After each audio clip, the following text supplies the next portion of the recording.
Good afternoon, everybody. It is Wednesday. It's just gone 12:30. It is, of course, Lancat Home Games. Hope you're all very, very well today on what is a bright and beautiful sunny day in South London. Trust it is equally nice where you are too. Big hello to those of you who attended the Schroders Platform Awards last night. Hope you're not feeling too tender this morning. If you are, then you're certainly in the right place. Grab yourself a coffee, make a sandwich, and listen to some good old-fashioned chat about personal finance. It's good that the events are returning.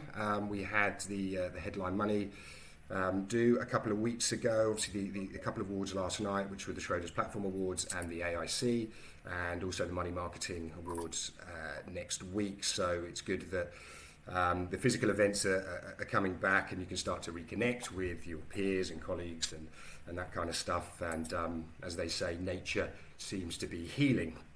Anyway, so today we are going to be talking about all things personal finance, and to talk to you about that, I'm absolutely delighted to welcome personal finance expert, broadcaster, journalist, you name it. Obviously, that is the other person on screen, who is Iona Bain. Say hello, Iona. Hello. So how are you doing?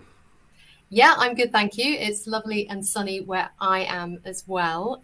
So yeah, that's put me in a good mood today. So you're in London as well, very much a London thing today. Yes, I'm in West London. Cool. And now that sort of things are opening up again, has that sort of changed things for you in terms of your work? Are you managing to get involved in a few more things that you haven't been able to in the past couple of years or so? Yeah, things are starting to open up again, and I've been able to get out and speak at a few events, go to a few nice parties as well. So I'm very pleased to be getting back out there and seeing people again. As much as, I've got used to doing these virtual events, and I'm sure today's event's going to be, really fun and interesting. But I must say, I do miss seeing people and saying hello to them in the flesh. Yeah, indeed. It's been a long time, hasn't it? So, yeah, it's good. This is all sort of coming back now. So, just before we get into the sort of nuts and bolts of this, just a bit of housekeeping for you. I'm sure many of you have been here before, but for those of you who are new, firstly, hello and welcome. So a few things. The runtime today will be about 45 minutes, give or take. If you do have any questions, we encourage those. So you've got a couple of options there. There is the chat, which many of you are using, which is great. There's also an Ask a Question tab at the bottom too. So feel free to use either of those. I'll keep an eye on them, and then we can field those questions to Iona. And just the final thing, you may see a tab, or hopefully you do see a tab at the bottom of the screen there that says State of the Advisor Nation Survey. So it's the time that we do our annual survey of financial advisors, otherwise known as SOTAN. I'm sure many of you will be familiar with it. This year we're trying to get 1,000 advice firms, or the views of 1,000 advice firms. So we're really keen to try and get as many of you taking part. So if you are an advisor, part of an advice firm, then please click on the link below. You do get something in return. All participants get a full playback of the findings and a nice glossy, shiny brochure.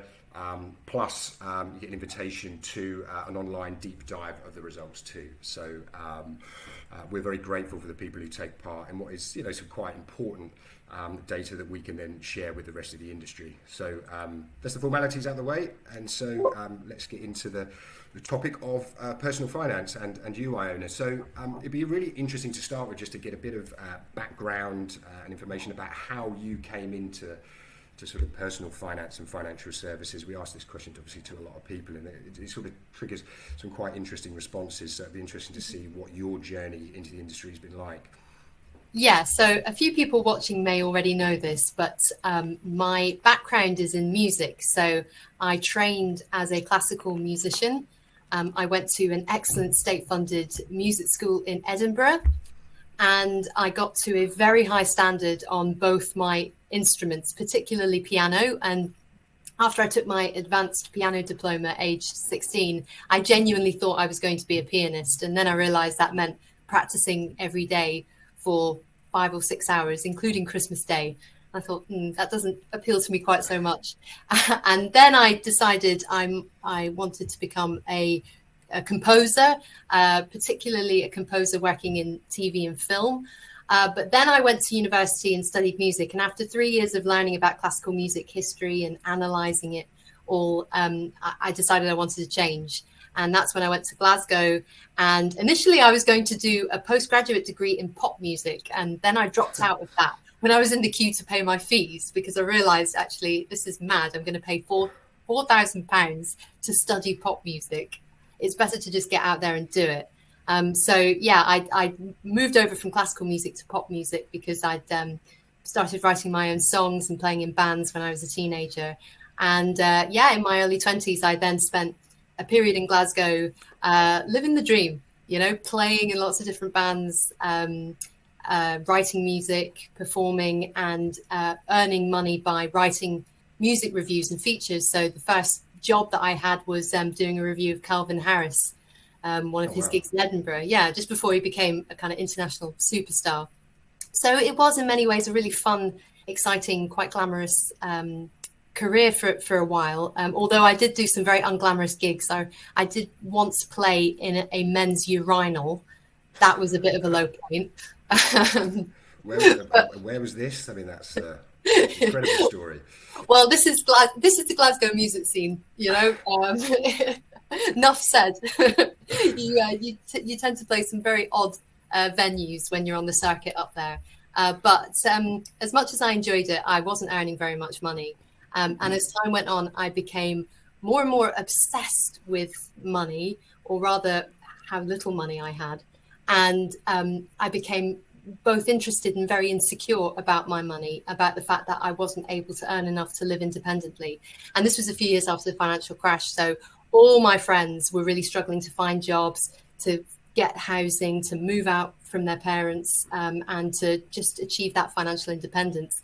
And I guess the final straw came for me when all my spare money was stolen in a burglary from a piggy bank that I had in my bedroom at my parents' house.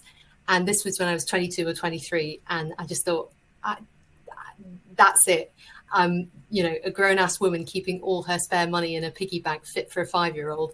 Things have got to change. So that's when I started my blog. And actually, it was at the instigation of my dad, who some of you, again, may know this.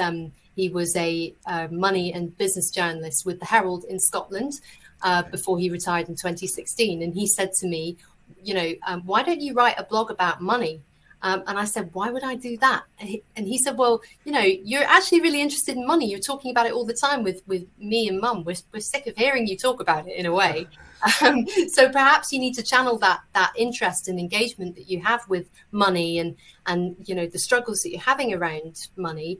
Perhaps you need to channel that into a blog because you like writing, you're good at it, and you have these skills as well from being a musician where you can perform and where you can get up in public and perform. And I know that sounds quite weird, but I do think a lot of what I do now is about performance in a way. When I do TV and radio, I'm, having to memorize quite complex information like I would be memorizing a piece of music and having to convey that in a confident way. There's actually quite a lot of overlap, and a lot of the skills that I acquired as a musician, I find that they read across a lot into what I do now.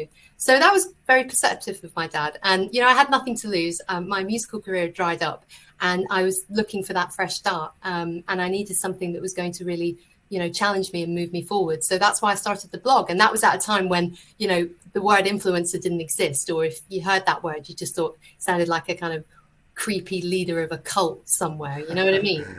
Whereas now, obviously, influencers rule the world, right? But back then, blogging was seen as something that people did in their bedrooms. They didn't make any money from it. But hey ho, if I learned something writing the blog, then great. And if, a couple of other people read it, then that's nice. But then as time went on, just interest really grew. And suddenly I realized that there was this huge audience out there for it, and lots of young people really crying out for information and solidarity around personal finance, and for that to come from a young perspective as well, because whilst we have people like Martin Lewis doing a great job explaining personal finance to the public, I think there was definitely space for new voices to come through, particularly young female voices. But it was tough for a while because it felt like I was the only person doing it, and I didn't really have a role model that I could look up to in that space.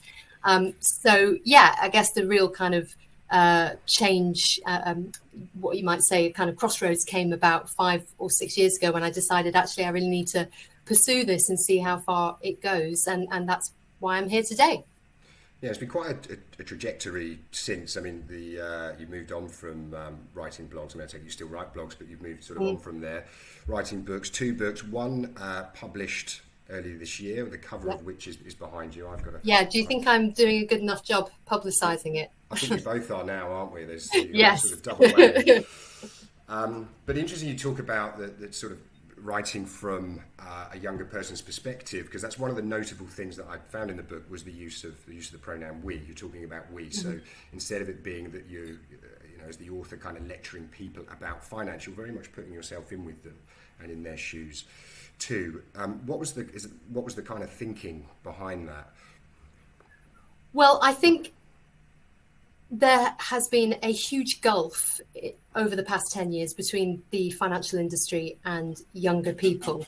And I've come across an astonishing level of ignorance and illiteracy when it comes to investments and pensions specifically. And I don't think that's entirely young people's fault. You know, investing is not a subject that is brought up a lot in our culture. It's not a mainstream subject in our culture. It's not routinely taught in schools, and young people, just graduate into the world, really having to figure it out for themselves. And increasingly, they're going online and getting information that can be, at best misleading, and at worst harmful. And so I wanted to write a book to provide that friendly, accessible guide to the maze of investing, because I think now you just cannot get away with being ignorant about investing. I think perhaps older generations could get by in life not knowing a huge amount about how asset management works.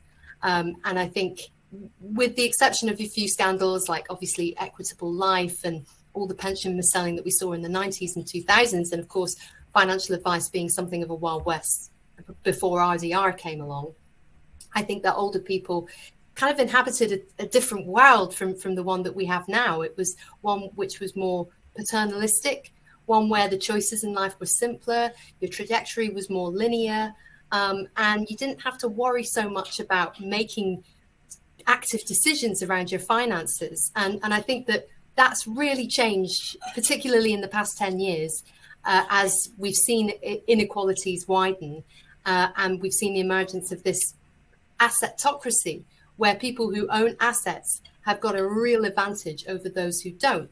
And the knock-on effect of that is people who can get financial support from their families have got a real advantage over those who don't. So I say it's not just the difference between the haves and the have-nots, it's the difference between the have-helps and have-no-helps. So how can young people help themselves? Because whilst there's a lot to be angry about, and I think that sometimes you can channel that anger in a useful, productive way, there comes a point where you have to just accept that things are a bit shit and you've got to do something about it. It's on you to try to figure out how to find a way through this economic settlement and try to make it work for you. So that's why I wanted to write Own It. And I just did it because I feel like the investment industry has done an absolutely awful job of talking to younger people about this whole area. And I guess that meant that someone had to come along and step up to the plate and do it. And I guess that was me. Yeah, because the implications of some of this are pretty severe, or very severe. As you allude to in the book, you make a note about the potential effects on mental health for people with money problems, and there was some research by Samaritans, a charity that's very close to us here.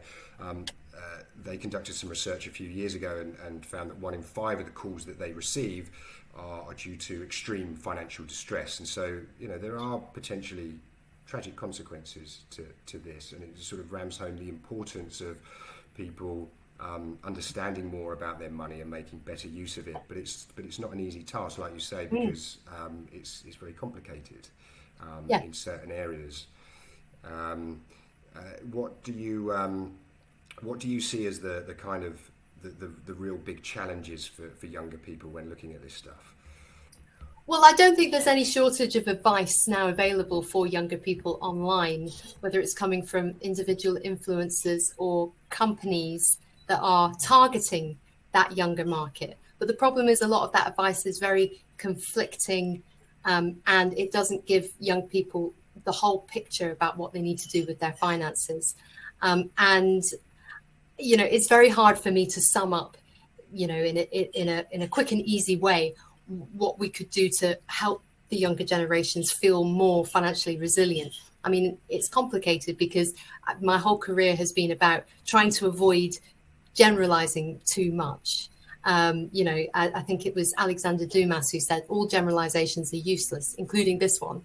So on the one hand, you don't want to make generalizations, but on the other hand, you have to be able to observe trends and then extrapolate from those trends.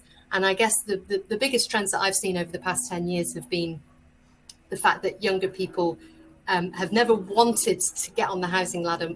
They've got that desire has never been stronger, but it's also never been more difficult to achieve. And they are painfully aware that if they do own their own home, they have significant advantages in the long term over those who rent. And that's not something that the financial industry has properly acknowledged, and particularly the pensions industry. I get the impression that they want to pretend almost that we don't have this intractable housing market, that lots of young people feel that's where that's what they have to prioritize. They have to work towards saving for their own home, as difficult as that is. And therefore, a lot of the advice that comes out of the pensions industry is just absolutely hopeless and really unrealistic. Telling young people they should save every spare penny they have into a pension. It doesn't work, And I think we are starting to get to a point where we're understanding that we've got to use much more carrot and much less stick. So I'd say, first of all, housing is the number one problem that younger people face. But also now we have this environment online, this really frenzied investing culture online. And a lot of it stems from the US, that is heavily influencing younger people and giving them really warped ideas about what investing is, which is another reason why I wrote my book, to provide that calm, measured voice that will not tell the readers what they want to hear, but tell them what they need to hear. Yeah, I mean, it's probably worth sort of going into that stuff now.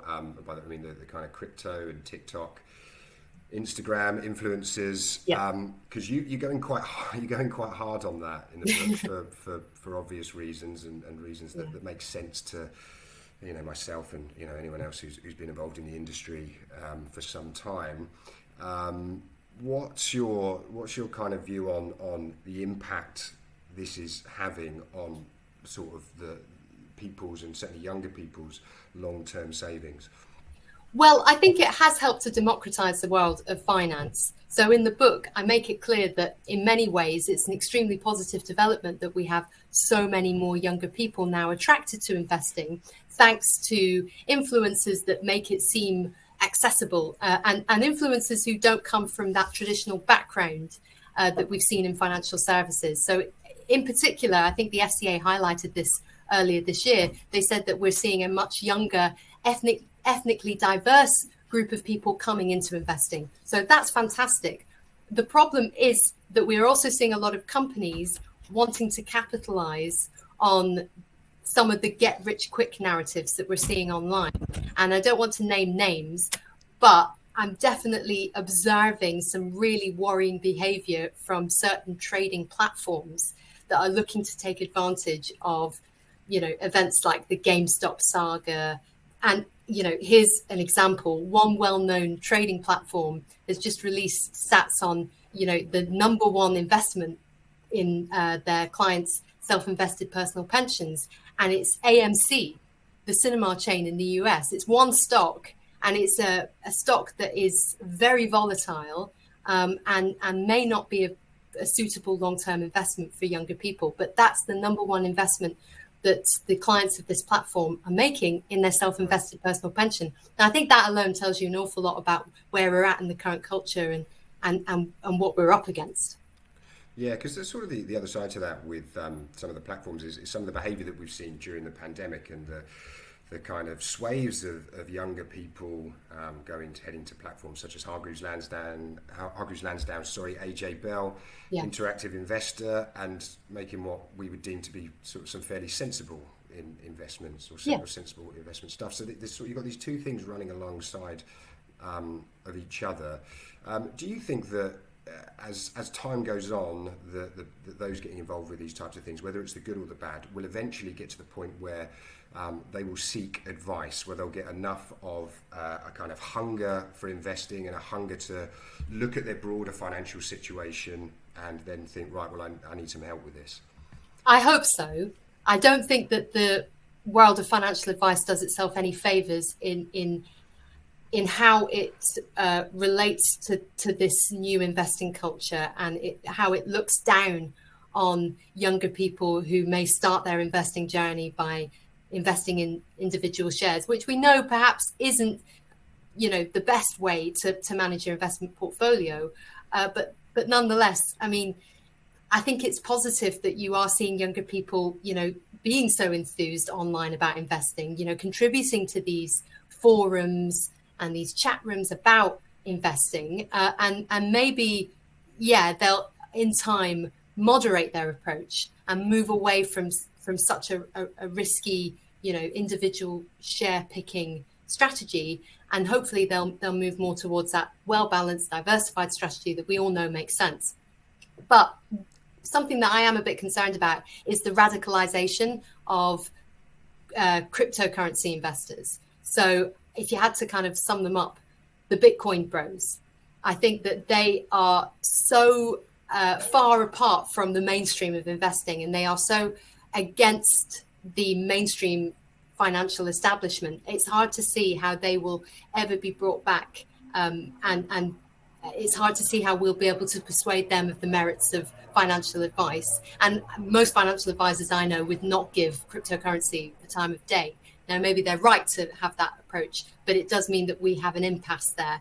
And there will be plenty of influencers and organizations online that will want to promote and hype up cryptocurrency and cut out a lot of the mainstream financial institutions in the process. We have to acknowledge and accept that problem and move towards this richer and more mature conversation about cryptocurrency, because that and NFTs and this whole world of digital money, it's here to stay. It's not going anywhere. So we have to start engaging with it properly. We can't just pretend that it doesn't exist. Cool. Yeah, we'll come back to that in a second. I've just there's a question coming from Sam Tonks. Thank you, Sam. He asked, do you hope we will move to the USA 401k system where we can take money out of pensions before retirement age to help fund a home purchase and whatever else? Yeah, my views on this are well known. I am of the opinion that we do not have enough, that young people do not have enough short-term savings, and this puts them in a very vulnerable position. And that whilst we have auto-enrollment, hoovering up a lot of their pay packet and putting that into a pension, to me, it's madness that we can't have a system where some of that money can be diverted into a shorter term savings account. So that's why I support the lifetime ISA. I know it's a controversial product and it hasn't really had the backing of the industry, and it's not perfect. I personally think that exit penalty ought to be lowered to 20%, because what's the point in having a product that's flexible but really punishes you if you exercise that flexibility? To me, that's just nonsensical. So that would be a big improvement for the lifetime ISA. I don't hold my breath that it'll happen, but I live in hope. But I mean, in terms of having, for instance, the option to access your 401k, or like in New Zealand, they have a Kiwi Home Saver product where you are saving for your first home and then the money goes towards your retirement pot. Yeah, I'm all for that, because I think that just acknowledges the reality of our housing situation in the UK and the fact that most younger people will want to save towards their first home. And once they're on the property ladder, they will feel more comfortable putting more money towards their pension. You might say, well, with mortgages lasting as long as they do now and people having to borrow so much money, how can you be so sure? But actually, the research that I've seen really strongly suggests that young people think in a very sequential way about their finances. So they tend to think, once I've done this, then I'll do that. And that can be a problem in terms of their pension, because we know obviously that younger people should be saving for their pension sooner rather than later. But nonetheless, that's just people's psychology. We've got to work with that rather than deny that and accept that younger people may want to, have that housing security before they move on to boosting their pension. And who knows, maybe they would then be able to make up for lost time. And whilst they're missing out on some of the long-term growth of the stock market, if they can then save more in their 40s and 50s and make up for those lower contributions in their 20s, personally, I don't think that's a bad thing. Sure, yeah. And how do we look to try and encourage young people to take more control? Because you look at things like auto enrolment initiatives that have worked really, really, really well to try and get people saved for the future. That's only one aspect of, if you looked at sort of financial planning. Do you think there's scope within the workplace, and we'll talk about perhaps some other options in a second, but some scope within the workplace to get advice and guidance around other product areas other than retirement? Yes, I feel very strongly that with the advent of auto enrolment, that has created a whole new responsibility to provide that advice for workers around their finances, because people are being enrolled into a system where they are actually making huge decisions about their long-term finances, but not in an informed way. And of course, that's the whole basis of nudge theory. It's the idea that we can be kind of, subtly coaxed into making these decisions, and that overall they will benefit us. But of course, auto enrollment's a really blunt tool, and we know that we aren't saving enough through auto enrolment. We know that maybe younger people aren't taking enough risk with their pension funds, that actually if they were to be a bit more engaged with their workplace pension, then they would be making better decisions, and they would also perhaps become more aware of the role their pension plays in combating climate change and so on. So I just think that it's a natural follow-on from auto enrolment to have financial advice in the workplace. How we deliver that is a whole other question. It's really tricky to envisage a system where we could kind of have reliable, trustworthy, regulated advice administered in every workplace across the country. But I think there are clever digital solutions that we can use. We can lean a lot on guidance, because actually a lot of younger people just need a helpful steer on their finances. They don't necessarily need full-on financial advice. And further down the line, when they do, then they can be referred to appropriate advisors. But in the first instance, this is just about giving young people basic common sense advice. And I just don't think that's beyond the wit of the pensions industry and employers. But also, if I may, Craig, I want to bring up another aspect of the financial well-being conversation that I think gets a bit neglected, and that's the role of our health service. Because I think there's some interesting research coming out from the Social Market Foundation this month, which is calling for more social prescribing. And so if we applied that to our finances, that would mean that if we go to our GP and we're worried about debt, or we are looking for a job, or we have financial problems that are affecting our mental and physical health, then actually our GP can refer us to a debt charity or a job service or an organisation that can help us, get on top of those financial problems. And I think that would save the NHS a huge amount of money, apart from anything, and it would provide patients with the outcomes that they actually need. And for me, that's really exciting, and I think that's possibly where the future lies. I mean, the evidence for social prescribing, I guess it's in its early days. It's not totally proven yet, but I think it's got a lot of potential, and we should definitely be looking at having a much more joined up approach, because at the moment we're just not linking up all these different organizations and fintech tools that could really help people. Yeah, because I mean, a lot of this seems to stem from financial education. So, Yes. Which there seems to be sort of two parts to it, really. It's trying to educate those who are making decisions now, and then also thinking about those in the future. So the school children, to try and arm them with the knowledge, so that when they reach the point where they're making key important financial decisions, that they understand what they're doing and they make the right ones. sort of financial education in schools, it's now on the curriculum, or has been on the curriculum for, I don't know, about 6 or 7 years, I think. But not all schools are embracing it, or not able to embrace it. There could be a variety of reasons. What do you feel that the solution there is? Because that won't help the people who are making decisions now, but it will help the sort of the future of the society, if you like. Yeah, I think financial education is often offered up as a silver bullet for, the UK's personal finance illiteracy. And, it's often said that if we just had more financial education in the schools, then that would sort everything out.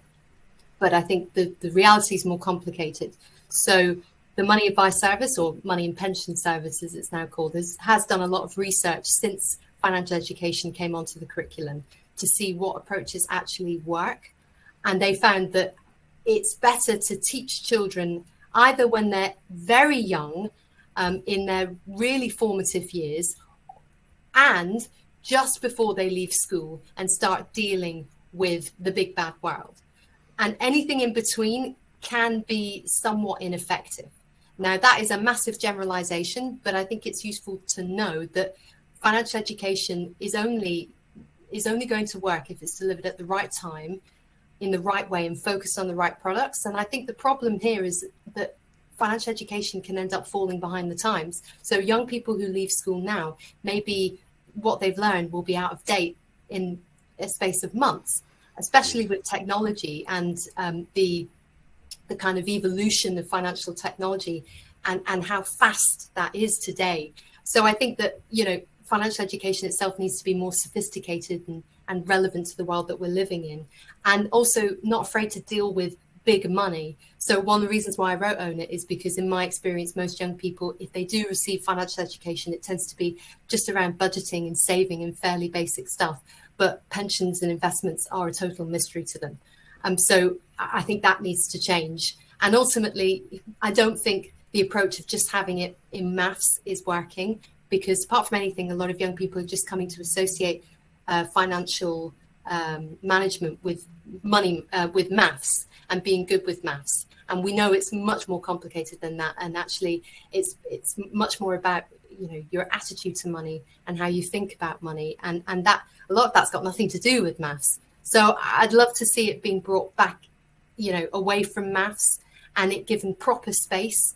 Not necessarily with an exam, but at the moment it's also bungled in with PSHE, which covers so many different subjects. So it ends up just falling down the priority list. And it only really happens when a teacher is passionate about the subject and champions it and decides to make it a priority. And I've gone into schools and I've seen some, amazing work being done by teachers in this area, but it's just not happening enough. Yeah, Sam makes a comment. She says, "Bring back school banks and the tuck shop." Yeah, absolutely. Well, I went to a primary school that's kind of it's considered to be one of the leading primary schools in the UK for financial education, because I made a documentary a couple of years ago about it, and they were role playing, going to the bank, going to the market, shopping with fake money. And I was talking to teachers and I said, how does this work today, where, most of these kids are going to grow up in a world where they may never handle cash from one week to the next? And the teacher said, well, actually, they need to understand the tangible value of money. And they only do that if they are actually, handling these fake coins, because that really gets it into their head, right? This is £1, this is £5, this is £10. And you just cannot get a handle on money if you're learning about it in a purely digital way. And I think that's one reason why a lot of younger people now are really struggling with their finances, despite all the snazzy fintech tools that we have. Because, just because Monzo sends you an update telling you that you've spent 20 quid today on avocado brunch, doesn't mean that you're going to make any better decisions as a result of it, and doesn't mean that actually you register how much that costs. I think that it's all about learning at a young age in your formative years what the value of money is. So it was great to see that school doing it, but it's not standard across the board. Yeah, interesting. Ian's asked a question. We're just going to circle back to property. Ian asked, with brands like Lloyd's and John Lewis moving into property rental, do you think emerging generations might actually be able to break away from property ownership and to foment a shift in long-term savings trends? Wow, that's a very big question. I'm going to have to try to get my head around what that means. So I assume that what he means by that is that we'll move away from property ownership as the kind of main store of our money in the long term and back towards savings. And that will come as a result of perhaps the buy-to-let market being strengthened and with banks coming into that space. Yeah. I don't think so. I just think that the problems that we have in the housing market are so intractable and they favour asset ownership so much that I really feel as if young people will always have that desire to own their own home. But that's not to say that we should be, promoting that at the expense of their other financial goals. It's just a case of accepting that reality. Good, thank you. So just something else that we'd like to discuss. How long have we got? We've probably got about sort of between 8 and 10 minutes left. Something that's a big problem in the industry, and something you've had experience of too, is scamming. Yes. So you had actually had a personal experience of scamming, which you shared, which seems like quite a courageous thing to do from my perspective. It'd be interesting just to hear you talk through not only what happened with yourself, but the sort of broader issue with scamming as well. Yeah, well, I think that I feel like fraud has really got out of control over the past 18 months. And a lot of this has been to do with lockdown conditions, creating the perfect environment for fraudsters to thrive, not least because scammers can really take advantage of our, normal lives being disrupted and our normal frames of reference being disrupted. And the fact that many of us are existing in a state of constant stress and anxiety as a result of the pandemic and the financial and health and social problems that it's created. So I feel as if the government and the regulators really have got no grip on the issue whatsoever.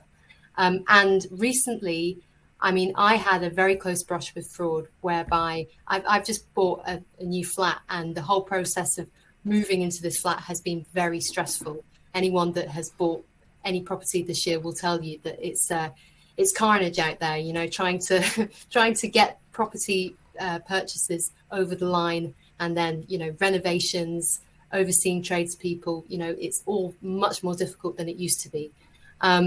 And so that's been on my mind. I've been distracted and preoccupied. And that's when I got a call from a company that I thought was TalkTalk, which is my broadband provider. I'd been having broadband problems, and they managed to convince me through quite a sophisticated process that they could fix my broadband problems if only they could access my computer. Now, my normal rational brain would say that, of course, the alarm bell should have been ringing, because I know that anyone that wants to access your computer in normal circumstances, I would know that was,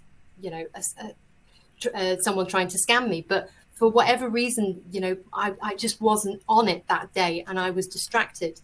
And I thought they were presenting me with a solution to a problem that had been bugging me for a while. So that's how I fell for it.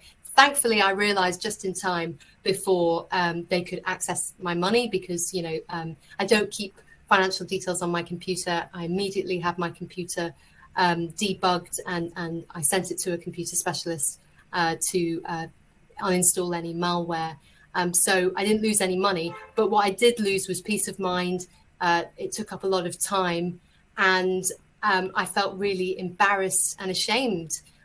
But I'm really glad you said, Craig, that actually, what I did was came across as courageous. To me at the time, it just felt like what I had to do. I had to share what happened to me to show that if I can fall for it, then anyone can. And I think that's the problem. We have this sort of Dunning-Kruger effect when it comes to fraud, where we think we're too intelligent.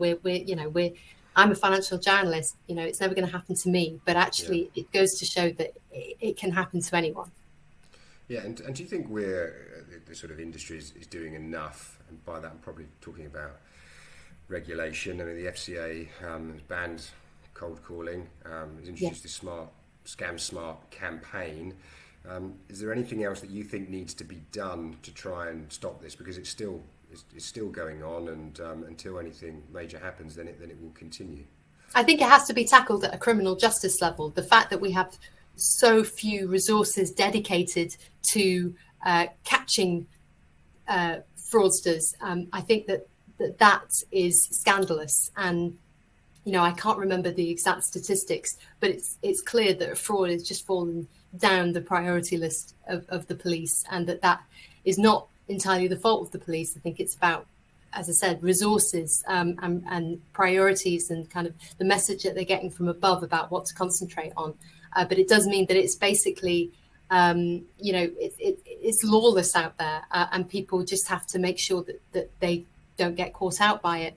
And Action Fraud has been disbanded. It was useless. It didn't really help at all, and therefore, that was overdue. But in terms of how we tackle it, I think a lot of it has to do with the tech companies stepping up to the plate and being prepared to accept their responsibility for policing their platforms.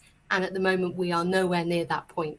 It is still possible to go on Google and find companies marketing bonds, risky investment bonds, as safe savings. It's still possible to go on Facebook and Twitter and find, all sorts of companies using, very sophisticated tools to try to convince people that they're genuine and sell them, fraudulent products. So a lot of this is to do with technology, not just cold calling. Although, I think that's obviously how I got caught out. And I think, in that situation, you can't have too much awareness. You can't bang the drum for fraud awareness enough, because you just have to be constantly vigilant. The fraudsters are always one step ahead. They're always figuring out new ways to catch you out. So you just have to keep educating the public. This is what they're up to, and this is how you can avoid falling for it. Yeah, it's interesting in your book you allude to celebrities being enlisted by companies and paid by companies to promote products which turn out to be scams. Have I got that right? This is quite extreme stuff. You mentioned boxer Floyd Mayweather as an example. So the times are changing, and some of these are thinking of not always sophisticated, but I suppose effective ways of trying to get people to part with their money. Yeah, and the problem is that obviously, social media is a Pandora's box of evils in so many ways. Obviously, we know it can contribute in some very positive ways to society, but it is so vast, it's hard for the regulators to stay one step ahead. And what we're seeing at the moment is whether, it's a celebrity, an influencer, or just, a fraudster, if they post something online that's misleading or harmful, they get a slap on the wrists from the Advertising Standards Authority and possibly the Financial Conduct Authority, but there's no real consequences, and it's like whack-a-mole. If one is dealt with, another one just pops up elsewhere.